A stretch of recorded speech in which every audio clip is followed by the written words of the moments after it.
So here we have the Volkswagen Polo on a 66 plate. I'm going to start off by showing you around the outside of the car, and then we'll hop in and run through some controls on the inside. But from the outside, you can see it's a 5-door car. Let's start off inside the boot and then work our way around the rest of it from there. So as we approach the back of the car, you'll see we have reversing sensors, plenty of boot space as well, along with that 60/40 split folding rear seat. And then underneath this tray section, even more space should you need it.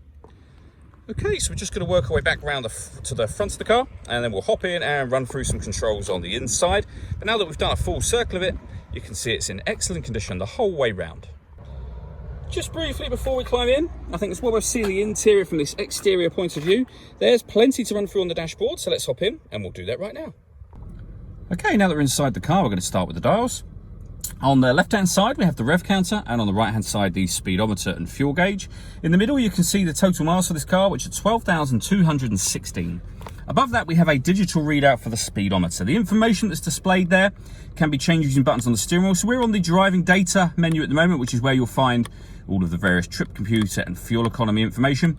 But there are other menus available as well, from audio, your telephone, vehicle status, and then background to where we started. We back out to the steering wheel. On the right hand side of the buttons I was using just a minute ago, as well as stereo and phone controls. And on the left hand side, we have cruise control and further stereo controls just beneath that.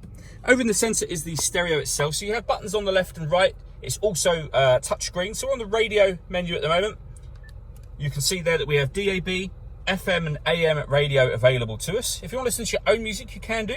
Just hit the media button and then source, and you'll see there all the different ways in which you can listen to your own music. So there's plenty of ways to do that, and they include Bluetooth audio. So you'll be able to stream your music wirelessly via Bluetooth, as well as making and receiving phone calls as well. You pair your phone under the phone heading just there, hit find telephone and follow the instructions on screen. Above that section, you'll see these buttons just here. On the right hand side, we can turn off and on the parking sensors. When you turn them on, you'll see it brings up Park Pilot, which is a visual guide to the sensors. Rear heated screen, and this one turns off the stop and start. This car is designed to cut out when it's stationary in traffic, which will save you fuel. I've just turned that system off by hitting that button.